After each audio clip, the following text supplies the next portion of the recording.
ம் நீங்கள் எந்த செயலும் செய்யாமல், அதாவது முற்றிலும் அசையாமல் அமைதியாக ஓரிடத்தில் அமர்ந்திருப்பதாக கற்பனை செய்து கொள்ளுங்கள். சரி. ஒரு ஆழ்ந்த தியான நிலையை போல இல்லையா? ஆமாம், சரியாக சொன்னீர்கள். உடல் அளவில் நீங்கள் எந்த ஒரு சிறு அசைவையும் வெளிப்படுத்தவில்லை. ஆனால் அந்த அமைதியான நிலையிலும் கூட ஒரு போர்க்களத்தின் நடுவே நின்று கடுமையாக போராடிக் கொண்டிருக்கும் ஒருவரை விட நீங்கள் அதிக அளவிலான கர்ம வினைகளை சேர்த்து கொண்டிருக்கிறீர்கள் என்று சொன்னால் உங்களால் நம்ப முடிகிறதா? ம், நிச்சயமாக இது கேட்பதற்கு முற்றிலும் சாத்தியமற்றது போலவும் ஒரு பெரிய முரண்பாடு போலவும் தான் தோன்றும். ஆமாம். ஆனால் இன்று நாம் மேற்கொள்ளப் போகும் இந்த ஆழமான அலசல் செயல் அல்லது எப்படி சொல்வது கர்மம் என்பது பற்றிய உங்களின் அடிப்படை புரிதலையே முற்றிலும் உடைத்தெறியப் போகிறது. கண்டிப்பாக. இது மிகவும் அவசியமான ஒரு தேடல். சரி, இன்று நாம் பகவத்கீதையின் மிகவும் ஆழமான 4வது அத்தியாயமான ஞான கர்ம சந்நியாச யோகம் பற்றித்தான் முழுமையாக ஆராயப் போகிறோம். இதற்காக கீதையின் தத்துவங்களை மிக நுணுக்கமாக விளக்கும் சிறந்த வேதாந்த உரைகளை ஆதாரமாக எடுத்துக்கொண்டுள்ளோம். ம், நீங்கள் உங்களின் அன்றாட வாழ்வில் பல பொறுப்புகளில் ஈடுபாட்டுடன் இருந்து சில நேரங்களில் நான் ஏன் இதை செய்ய வேண்டும் என்ற சோர்வில் இருக்கலாம். உங்களுக்காகவே உங்களின் அன்றாட செயல்களின் நடுவே எவ்வாறு முழுமையான சுதந்திரத்தோடு இருப்பது என்பதை பற்றி பேசப் போகிறோம். இந்த தேடலுக்குள் நாம் உடனடியாக நுழைவோம். ஆமா. இந்த அத்தியாயத்தை பற்றி பேசும்போது முதலில் ஒரு விஷயத்தை தெளிவுபடுத்த வேண்டும். அதாவது சந்நியாசம் என்றாலே குடும்பத்தையும் கடமைகளையும் விட்டுவிட்டு எங்கோ காற்றுக்கு சென்ற தவம் செய்வது என்ற ஒரு மேலோட்டமான பிம்பம் நம்மிடம் உள்ளது இல்லையா? உண்மைதான். பலரும் அப்படித்தான் நினைக்கிறார்கள். ஆனால் மூலக்குழிப்புகளை நாம் நுணுக்கமாக ஆராயும்போது இந்த அத்தியாயம் துறவரத்தை அப்படி போதிக்கவில்லை என்பது தெளிவாகிறது. மாறாக உலகியல் கடமைகளின் நடுவே ஒரு மனிதன் எவ்வாறு பற்றற்ற நிலையில் இயங்க முடியும் என்பதற்கான ஒரு வழிகாட்டி இது. செயல்களை விடுவது அல்ல, செயல்களில் சுதந்திரமாக இருப்பது. சரி, இந்த அத்தியாயத்தின் தொடக்கமே ஒரு மிகப்பெரிய தர்க்க ரீதியான முரண்பாட்டோடு தான் ஆரம்பமாகிறது. ஆமாம், அந்த சூரிய தேவன் பற்றிய முரண்பாடுதானே. சரியாகச் சொன்னீர்கள். பகவான் கிருஷ்ணர் அர்ஜுனனிடம் கூறுகிறார், இந்த அழிவற்ற யோகத்தை நான் ஆதிகாலத்திலேயே விவஸ்வானுக்கு, அதாவது சூரிய தேவனுக்கு உபதேசித்தேன் என்று. இதை கேட்டவுடன் அர்ஜுனனுக்கு தோன்றும் அதே தர்க்கரீதியான கேள்விதான் நமக்கும் எழுகிறது. சூரியதேவன் என்பவர் படைப்பின் தொடக்க காலத்தில் தோன்றியவர். கிருஷ்ணரோ அர்ஜுனனின் கண்முன் நிற்கும் சமகாலத்தவர். இது எப்படி சாத்தியம்? இது மிகவும் இயல்பான ஒரு கேள்வி. அர்ஜுனனும் இதே கேள்வியை எந்த தயக்கமுமின்றி நேரடியாகவே கேட்கிறான். உங்களுடைய பிறப்பு சமீபத்தியது, சூரியனுடைய பிறப்போ ஆதிகாலத்தியது. அப்படி இருக்க இதை எப்படி புரிந்து கொள்வது என்று. சரி, இதற்கு என்ன பதில் கிடைக்கிறது? இது 4வது அத்தியாயத்தின் 5வது ஸ்லோகத்தில் வருகிறது. இதற்கு கிருஷ்ணர் அளிக்கும் பதிலில்தான் அவதாரம் என்பதன் மாபெரும் ரகசியமே அடங்கியுள்ளது. ஓ, அவதாரத்தின் ரகசியமா? ஆமாம். அவர் கூறுகிறார், எனக்கும் உனக்கும் பல பிறவிகள் கடந்துவிட்டன, ஆனால் எனக்கு அவை யாவும் தெரியும், உனக்கு தெரியாது என்று. இங்குதான் இறைவனுக்கும் சாதாரண ஜீவனுக்கும் உள்ள அடிப்படை வேறுபாட்டை நாம் ஆழமாக புரிந்து கொள்ள வேண்டும். ஒரு நிமிஷம், இங்குதான் எனக்கு ஒரு பெரிய சந்தேகம் வருகிறது. இருவருமே மனித உருவத்துல தான் இருக்கிறார்கள். இருவருக்குமே பசி, தாகம் போன்ற உடல் சார்ந்த இயல்புகள் இருக்கின்றன, சரிதானே? ஆமாம், வெளிப்பார்வைக்கு அப்படித்தான் தெரியும். இதை மிக துல்லியமாக புரிந்து கொள்ள நாம் 2 முக்கியமான தத்துவச் சொற்களை பார்க்க வேண்டும். சாதாரண ஜீவன் பிறக்கும்போது அறியாமை எனப்படும் அவித்யா என்ற நிலையுடன் பிறக்கிறான். அவித்யா, அதாவது முந்தைய கர்ம வினை பயன்களின் அடிப்படையில் வருவது. மிகச்சரி. ஒரு மனிதனுக்கு தான் எப்போது பிறக்க வேண்டும், எங்கு பிறக்க வேண்டும் என்று எந்த சுதந்திரமும் இல்லை. அவன் கர்மாவின் கைதி. ஆனால் இறைவன் அவர் மாயையை தன் வசப்படுத்தி தன் சொந்த இச்சையினால் இவ்வுலகில் தோன்றுகிறார். ஆஹா, ஜீவன் மாயையின் கட்டுப்பாட்டில் இருக்கிறான், இறைவனோ மாயையை கட்டுப்படுத்துகிறார். கண்டிப்பாக. ஜீவன் அவித்யையுடன் இருக்கிறான், இறைவன் வித்யையுடன், அதாவது முழுமையான ஞானத்துடன் தோன்றுகிறார். கொஞ்சம் பொறுங்கள், மூலக்குறிப்புகளில் உபாதி என்ற ஒரு சொல் பயன்படுத்தப்பட்டுள்ளதே, அதை நாம் இங்கு சற்று விரிவாக பார்ப்போம். உபாதி என்பதே ஒரு தற்காலிகமான கருவி அல்லது உடல் என்று சொல்கிறார்கள். ஆமாம், உபாதி என்பது ஒரு கருவிதான். இதை நான் இப்படி புரிந்து கொள்ளலாமா? ஒரு ஆழ்கடல் நீச்சல் வீரர், அதாவது அந்த ஸ்கூபா டைவர், கடலுக்குள் செல்வதற்காக ஒரு சிறப்பான கவச ஆடையை அணிந்து கொள்கிறார். அருமையான உதாரணம். அந்த கவச ஆடை அந்த நீச்சல் வீரர் அல்ல. அது அந்த குறிப்பிட்ட சூழ்நிலையில் இயங்குவதற்காக அவர் தற்காலிகமாக பயன்படுத்தும் ஒரு கருவி மட்டுமே. அதேபோல எல்லையற்ற இறைவன் இந்த பூலோகத்தில் இயங்குவதற்காக தற்காலிகமாக எடுத்துக்கொள்ளும் ஒரு கவச ஆடைதான் இந்த உபாதியா? மிகச் சரியான மற்றும் துல்லியமான ஊமை இது. அந்த நீச்சல் வீரர் தனது விருப்பத்தின் பேரில் அந்த கவச ஆடையை அணிகிறார், வேலை முடிந்ததும் அதை கழற்றி விடுகிறார். ஆமாம், அவர் அந்த கவச ஆடையால் பந்தப்படுவதில்லை. அதேபோலத்தான் இறைவனும் தற்காலிகமான இந்த உபாதியை தன் சொந்த விருப்பத்தின் பேரில் எடுத்துக்கொள்கிறார். இது கர்மாவினால் கட்டாயப்படுத்தப்பட்டு வந்த பிறவி அல்ல, உலகத்தின் நலனுக்காக அருளினால் வந்த பிறவி. இதைதான் திவ்ய ஜென்மம் என்று கிருஷ்ணர் மிக தெளிவாக குறிப்பிடுகிறார். ஓ, சாதாரண மனிதனின் பிறப்பு கர்ம ஜென்மம், இறைவனின் பிறப்பு திவ்ய ஜென்மம். புரிகிறது. ஆனால் இது என்னை மற்றொரு சிக்கலான கேள்விக்கு இட்டு செல்கிறது. என்ன கேள்வி அது? நீங்கள் சொல்கிறீர்கள் இறைவன் தன் விருப்பப்படி செயல்படுகிறார் என்று. கீதையின் 13வது ஸ்லோகத்தில் 4.13இல் கிருஷ்ணர் குணங்கள் மற்றும் கர்மங்களின் அடிப்படையில் 4 பிரிவுகள் என்னால் படைக்கப்பட்டன என்று கூறுகிறார். ஆமாம், சாத்துருவர்ணியம் என்று சொல்லப்படும் பிரிவுகள். எனக்கு இது சற்று முரண்பாடாக தோன்றுகிறது. அதாவது, நான் ஒரு இயந்திரத்தையோ அல்லது ஒரு பெரிய அமைப்பையோ உருவாக்கி அது பல லட்சம் மக்களை பாதிக்கும்போது எனக்கு எந்தவிதமான தனிப்பட்ட எதிர்பார்ப்புகளும் இல்லை, அதனால் நான் பொறுப்பல்ல என்று நான் மிக எளிதாக கைகழுவி விட முடியுமா? இது தர்க்க ரீதியான ஒரு நல்ல கேள்விதான். படைப்பவன் தான் படைத்த படைப்பினால் கட்டாயம் கட்டுப்பட வேண்டும் அல்லவா? இதை எப்படி வேதாந்தம் நியாயப்படுத்துகிறது? இதை வேதாந்தம் ஒரு முற்றிலும் வித்தியாசமான கோணத்தில் அணுகுகிறது. கிருஷ்ணர் அந்த ஸ்லோகத்தின் அடுத்த வரியிலேயே ஒரு முக்கியமான விஷயத்தை சொல்கிறார். நானே அதன் கர்த்தா, அதாவது படைப்பவன் என்றாலும் என்னை எந்த செயலும் செய்யாதவன் அகர்த்தா என்று நீ அறிய வேண்டும் என்கிறார். படைத்தவன் அவர்தான், ஆனால் அவர் அகர்த்தாவா? இதை எப்படி புரிந்து கொள்வது? இதை ஒரு இயற்கையான உதாரணத்தின் மூலம் விளக்கலாம். மழையை எடுத்துக்கொள்ளுங்கள். மழை எல்லா இடங்களிலும் பொதுவாகவே பெய்கிறது இல்லையா? ஆமா, அது பாரபட்சம் பார்ப்பதில்லை. அந்த மழை நீரை பயன்படுத்தி ஒரு செடி சுவையான கனியை கொடுக்கலாம், மற்றொரு செடி கொடிய விஷத்தை கொடுக்கலாம். இங்கு விஷச்செடி முளைத்ததற்கு மழை காரணமா? இல்லை, மழையானது அந்த விதைகள் வளர்வதற்கான ஒரு பொதுவான ஆதாரமாக மட்டுமே இருக்கிறது. சரியாகச் சொன்னீர்கள். முளைக்கும் தன்மையும் அதன் விளைவும் அந்தந்த விதைகளின் தன்மையைப் பொறுத்தது.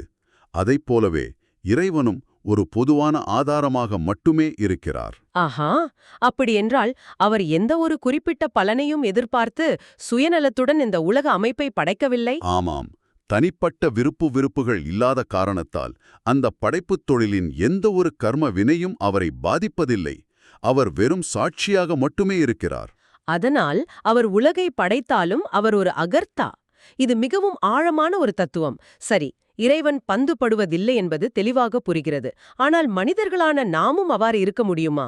இந்த கேள்வியில்தான் கர்மயோகத்தின் மாபெரும் முரண்பாட்டு முடிச்சு அவிழ்கிறது. 16 18 வரையிலான ஸ்லோகங்களில் கர்மம், அதாவது செயல் எது, அகர்மம், அதாவது செயலின்மை எது என்பதை மிக நுணுக்கமாக விளக்குகிறார். இங்கு ஆச்சரியமூட்டும் விஷயம் என்னவென்றால், என்ன ஆச்சரியம்! பெரும் அறிஞர்களுக்கே விவேகிகளுக்கே கூட கர்மம் அகர்மம் என்பதை பகுத்தறிவதில் மாபெரும் மயக்கம் உண்டு என்று அவர் கூறுகிறார். ஒரு நிமிடம்.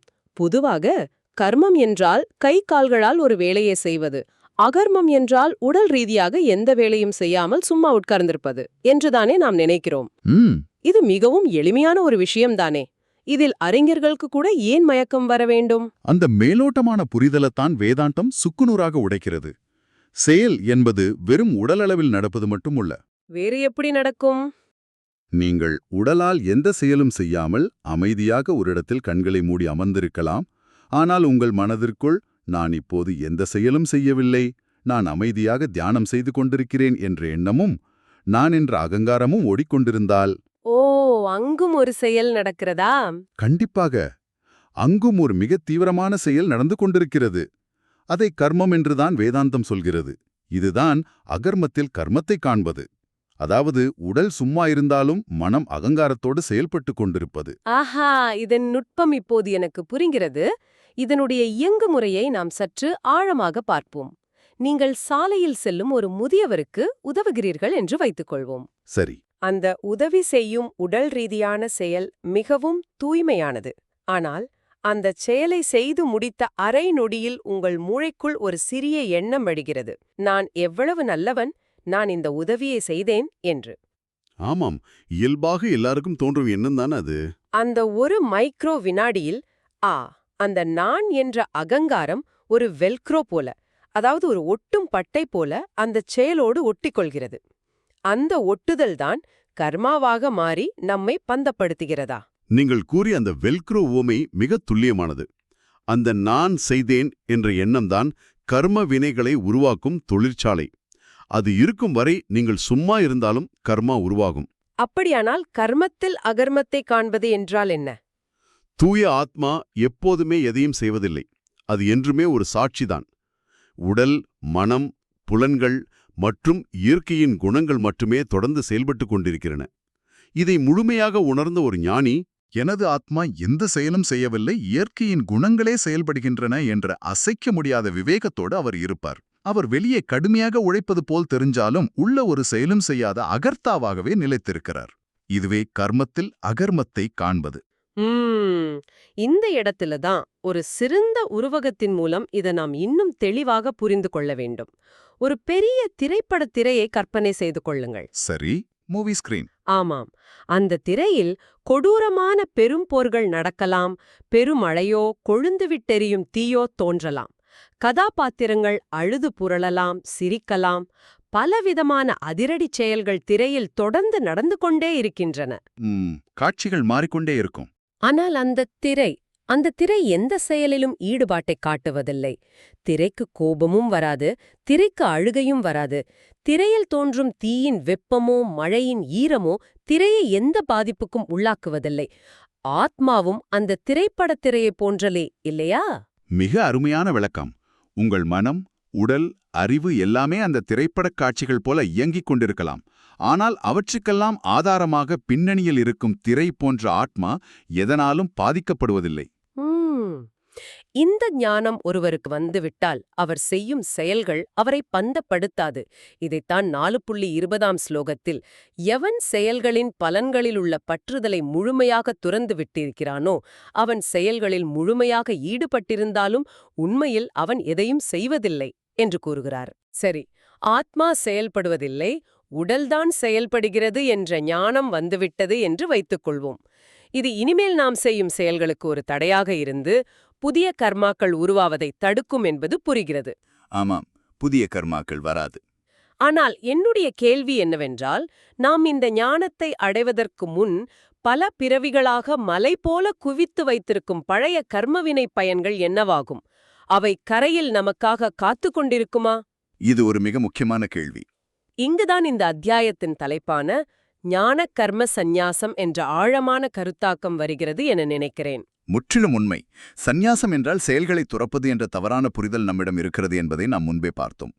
ஞான கர்ம சந்நியாசம் என்பதன் உண்மையான பொருள் என்னவென்றால், ஞானத்தின் மூலம் நான் செய்கிறேன் என்ற அகங்காரத்தை துறப்பதையாகும். அதாவது செயலை துறப்பதல்ல, செயல் பற்றிய அகங்காரத்தை துறப்பது.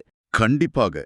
இதையே அத்வைத பார்வை 4.24 ஸ்லோகத்தில் மிக உயர்ந்த நிலையில் விளக்குகிறது. பிரம்மார்ப்பணம் பிரம்ம ஹவிர் என்ற புகழ்பெற்ற ஸ்லோகம் அது. ஓ, அந்த யாக ஸ்லோகம். ஆமாம்.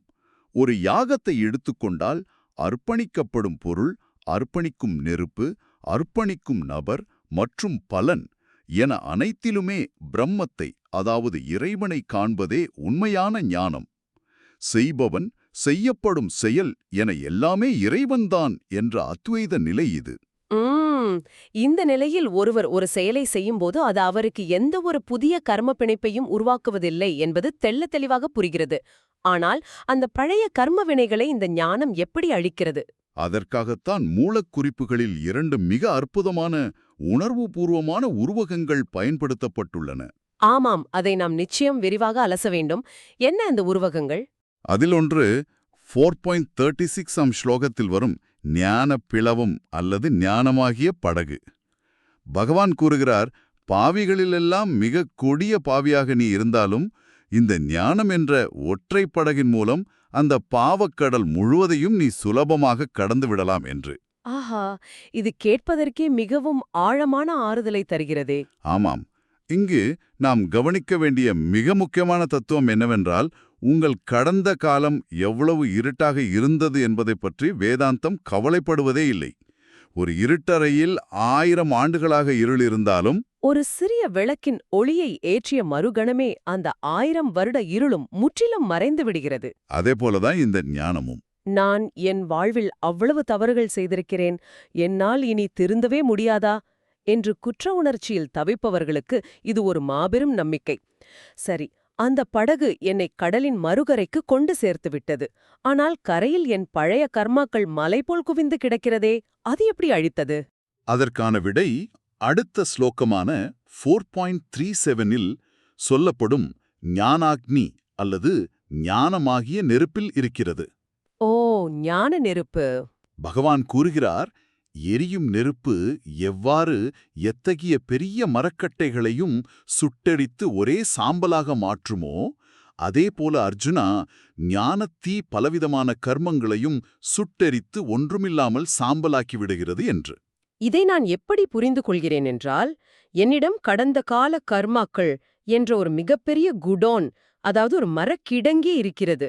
அதை நான் ஒவ்வொரு குச்சியாக எடுத்து அழித்துக் கொண்டிருந்தால் எனக்கு பல பிறவிகள் தேவைப்படும். ஆமாம், அது ஒரு முடிவற்ற செயல். ஆனால் ஆத்ம ஞானம் என்ற ஒற்றை தீப்பொறி அந்த மரக்கிடங்கு முழுவதையும் நொடி பொழுதில் சாம்பலாக்கி விடுகிறது. இது எப்படி சாத்தியமாகிறது? இதன் பின்னால் உள்ள இயங்கு முறையை நாம் புரிந்து கொள்ள வேண்டும். நான் செய்கிறேன் என்ற அகங்காரம் இருக்கும் வரைதான் கர்மாக்களுக்கு உங்கள் மீது ஆதிக்கம் செலுத்த முடியும். நீங்கள் கூறிய அந்த வெல்க்ரோ உதாரணத்தை மீண்டும் நினைத்து பாருங்கள். ஆமாம், அந்த ஒட்டும் பட்டை. நான் அகர்த்தா என்ற முழுமையான ஞானம் வந்த பின் அந்த கர்மாக்கள் ஒட்டிக்கொள்வதற்கு அங்கு நான் என்ற அகங்காரமே இல்லை. சப்ஜெக்ட், அதாவது செய்பவன் இல்லாமல் ஆப்ஜெக்ட் வேலை செய்ய முடியாதல்லவா? ஒட்டிக்கொள்ள பிடிமானம் இல்லாதபோது அந்த மலைப்படியான கர்ம வினைகள் அனைத்தும் ஞானம் என்ற நெருப்பில் தங்கள் வலிமையை இழந்து சாம்பலாகி விடுகிறன. அப்படியென்றால் இந்த 4வது அத்தியாயம் முழுவதும் கிருஷ்ணர் எங்குமே அர்ஜுனனிடம் செயலை விட்டுவிடு என்று சொல்லவே இல்லை. மாறாக செயலை நோக்கும் உனது பார்வையை மாற்று என்றுதான் சொல்கிறார். மிக துல்லியமாக புரிந்து கொண்டீர்கள். உலகியல் பொறுப்புகளை தட்டி கழிப்பதல்ல வேதாந்தம். நான் கர்த்தா, அதாவது நான் தான் செய்கிறேன் என்ற அகங்காரத்தை மட்டும் கழட்டி வைத்துவிட்டு ஆத்மாவில் நிலைத்து நின்று உனக்கான கடமையை முழு ஈடுபாட்டுடன் மிக சிறப்பாக செய் என்பதுதான் இதன் ஒட்டுமொத்த சுருக்கம். ஆமாம், உண்மையான ஞானத்தை அடைந்தவன் உலகில் தர்மங்களை ஒருபோதும் மீறுவதில்லை. அவன் எல்லாவற்றையும், அனைத்து உயிர்களையும் இறைவனின் வடிவமாகவே பார்ப்பதால் அவனது செயல்கள் முரண்பாடற்றதாகவும் தர்மம் சார்ந்ததாகவும் தானாகவே அமைந்து விடுகின்றன. இது மிகவும் உயர்ந்த ஒரு நிலை. இதைத்தான் இந்த அத்தியாயத்தின் இறுதி ஸ்லோகத்தில் ஒரு மாபெரும் அறைகூவலாக பகவான் முன்வைக்கிறார். எனவே அர்ஜுனா, உன்னது அஞ்ஞானத்தினால், அதாவது அறியாமையினால் இதயத்தில் எழுந்துள்ள இந்த சந்தேகத்தை ஆத்ம ஞானம் என்ற வாளால் அறுத்து எறிந்துவிட்டு கர்மயோகத்தில் நிலைத்து நின்று போருக்கு எழுந்து நில் என்கிறார். எழுந்து நில் என்ற அந்த சொல் வெறும் ஒரு போருக்கான அழைப்பு மட்டுமல்ல. அது பல காலங்களாக நம்மை பீடித்துள்ள அறியாமையின் உறக்கத்திலிருந்து, அகங்காரத்தின் மயக்கத்திலிருந்து விழித்தெழுவதற்கான ஒரு பிரபஞ்ச அழைப்பு. கண்டிப்பாக.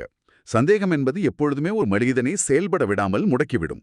ஆனால் தெளிவான ஞானம் ஒருவனை சுதந்திரமாக செயல்பட வைக்கும். கர்மயோகத்தை சரியாக புரிந்து கொண்டு பலனில் எந்த பற்றும் வைக்காமல் உனது சுதர்மத்தைச் செய் என்பதைத்தான் இந்த முழு அத்தியாயமும் ஞானத்தின் வழியே நமக்கு தெள்ளத் தெளிவாக உணர்த்துகிறது. ஆமாம், இதுதான் மையக் கருத்து. எனவே உங்களின் அன்றாட வாழ்வில் நாமும் ஒரு வகையில் அர்ஜுனனின் மனநிலையில்தான் தினமும் போராடிக் கொண்டிருக்கிறோம்.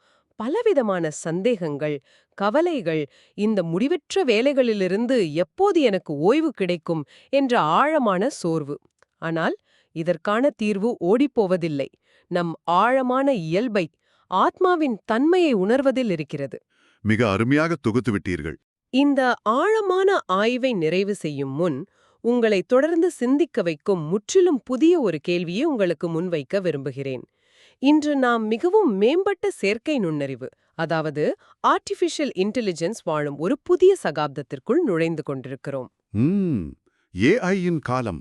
ஆமாம், ஒரு அதிநவீன செயற்கை நுண்ணறிவால் ஒரே நேரத்தில் பல லட்சம் சிக்கலான வேலைகளை துல்லியமாக செய்ய முடியும்.